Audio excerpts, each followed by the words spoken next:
오늘은 나를 사랑하는 방법에 대해 말씀드리려고 합니다. 타로를 보러 오시는 많은 내담자분들과 대화를 나눠보면 공통적으로 이런 말씀을 하세요. 선생님, 저 스스로를 어떻게 사랑해야 하는지 모르겠어요. 타인에 대한 애정은 넘치고 넘치는데 정작 스스로를 사랑하는 방법은 모른다고 하시는 분들이 정말 많습니다. 아이러니하죠. 세상에서 가장 오래 함께 살아야 할 존재가 바로 나 자신인데 그 사람을 가장 홀대하고 있다는 거잖아요. 그래서 오늘은 자기 사랑이 단순한 감정적 위로가 아니라 실제 뇌과학과 심리학적으로 어떤 의미를 가지는지, 그리고 구체적으로 어떻게 실천할 수 있는지에 대해 이야기해 보겠습니다. 사랑할 때 우리는 어떻게 행동하나요? 먼저 한 가지 질문을 드려볼게요. 여러분, 타인을 아낌없는 애정으로 사랑해 본 적 있으시죠? 굳이 연애가 아니어도 괜찮습니다. 가족이든 친구든 연인이든 반려동물이든 상관없어요. 심지어 좋아하는 연예인에게 느끼는 애정이라도 좋습니다. 그 감정이 진심이라면 충분히 사랑이라 부를 수 있으니까요. 자, 그렇다면 우리는 누군가를 사랑할 때 어떻게 행동하나요? 사랑하는 사람이 실수를 했을 때 우리는 어떻게 반응하나요? 보통은 이렇게 말하죠. 괜찮아. 누구나 실수할 수 있어. 그 정도면 충분히 잘한 거야. 너는 정말 열심히 했잖아. 뭔가 잘못되더라도 용서해주고 다독여주고 용기를 주는 말과 행동으로 상대를 위로합니다. 그리고 사랑하는 사람에게는 칭찬의 말, 좋은 말이 뇌가 생각하기도 전에 먼저 나가기도 하죠. 이처럼 사랑은 상대를 있는 그대로 받아들이고 실수도 품어주고 가능성을 믿어주는 행위입니다. 그런데 나 자신에게는요, 이제 질문을 바꿔볼게요. 여러분은 자신이 실수했을 때 어떻게 반응하나요? 아, 나는 왜 이것도 못해? 역시 나는 안 돼. 이 정도밖에 안 되는 인간이라니. 어떠세요? 남에게는 절대 하지 않을 말을 자신에게는 아무렇지 않게 하고 있지는 않으신가요? 바로 이게 핵심입니다. 우리가 자신을 사랑하지 못하는 가장 큰 이유 중 하나는 자신에게는 사랑의 언어를 사용하지 않기 때문입니다. 뇌과학이 말하는 자기 비판의 위험성, 여기서 뇌과학 이야기를 잠깐 해볼게요. 우리가 스스로를 비판하거나 자책할 때 뇌에서는 어떤 일이 일어날까요? 바로 편도체가 활성화됩니다.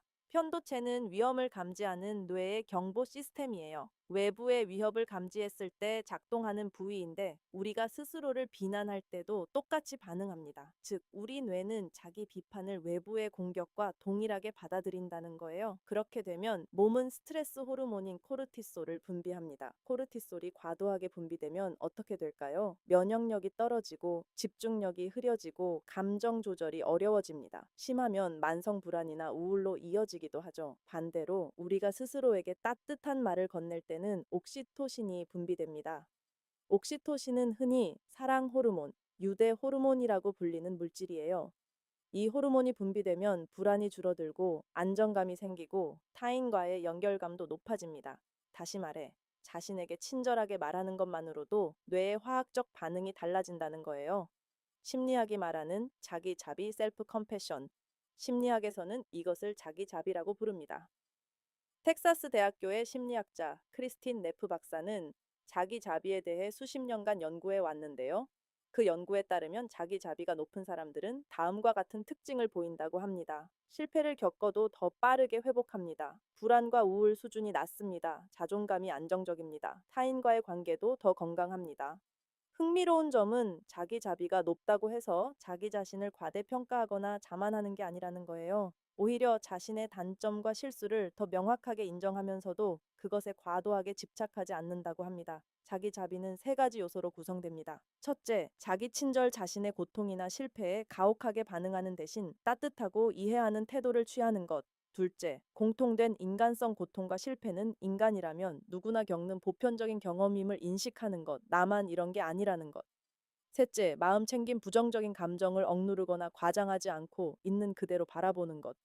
이 세 가지를 자신에게 적용하는 것, 이게 바로 심리학이 말하는 나를 사랑하는 방법입니다.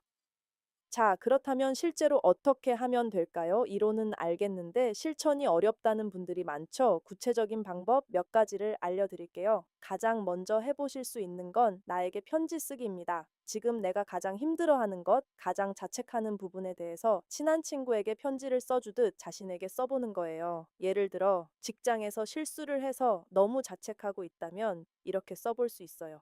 오늘 많이 힘들었지? 실수한 거 너무 자책하지 마. 네가 얼마나 열심히 해왔는지 나는 알아. 누구든 실수할 수 있어. 이번 일로 분명 더 성장할 거야. 오늘 수고했어. 이 방법은 뇌과학적으로도 효과가 입증되어 있는데요. 자신을 3인칭으로 바라보며 쓰게 되면 감정적 거리가 생기고 전두엽이 활성화되어 더 이성적이고 따뜻한 시각으로 스스로를 볼 수 있게 됩니다.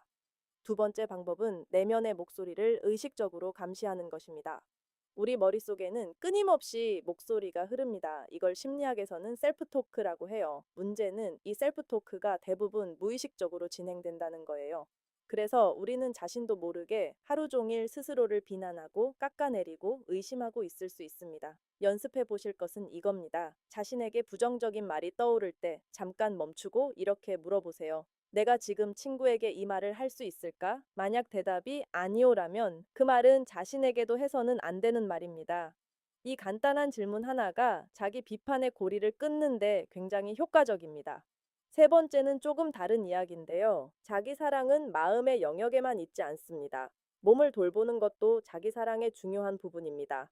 잠을 충분히 자는 것, 물을 충분히 마시는 것, 몸이 원하는 영양소를 챙겨주는 것, 가끔 햇볕을 쬐며 산책하는 것, 이런 것들이 거창하게 느껴지지 않을 수 있지만 뇌과학적으로는 매우 중요합니다. 예를 들어 수면이 부족하면 감정을 조절하는 전두엽의 기능이 떨어지고 편도체가 과활성화되어 작은 일에도 과도하게 반응하게 됩니다.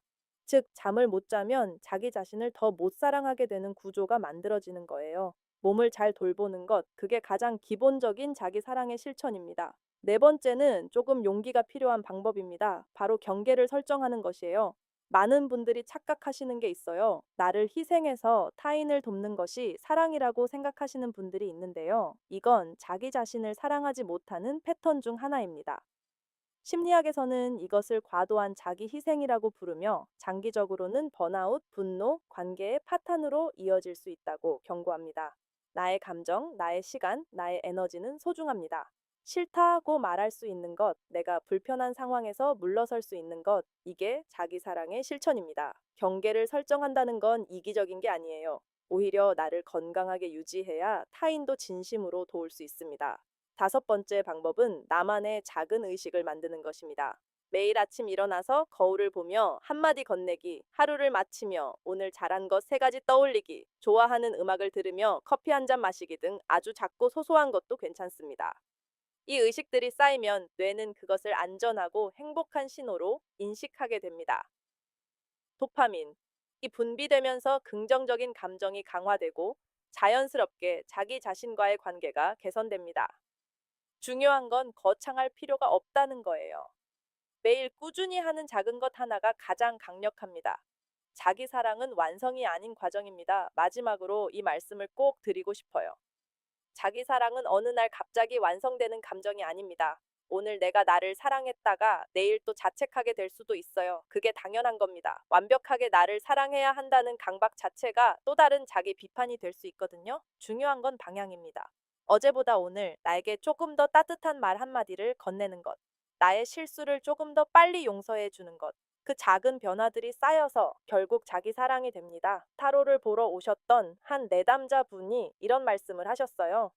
남들한테는 그렇게 잘해주면서 왜 나한테는 이렇게 못하게 됐는지 모르겠어요. 그분께 제가 이렇게 말씀드렸습니다. 지금 그걸 알아챘다는 게 이미 시작입니다. 여러분도 마찬가지예요.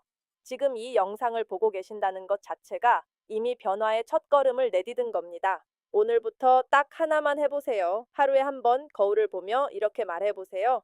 오늘도 수고했어. 나는 사랑받을 자격이 있어. 처음엔 어색할 수 있어요. 민망할 수도 있고요. 그래도 괜찮습니다. 그 어색함이 반복될수록 뇌는 그 말을 진실로 받아들이기 시작합니다. 뇌는 반복을 통해 새로운 회로를 만들거든요. 이걸 신경 가소성이라고 합니다. 우리의 뇌는 변할 수 있고 우리의 자기 사랑도 훈련될 수 있습니다. 여러분 모두 사랑받을 자격이 있습니다. 가장 먼저 그 사랑을 자기 자신에게 주시길 바랍니다. 오늘도 봐주셔서 감사합니다.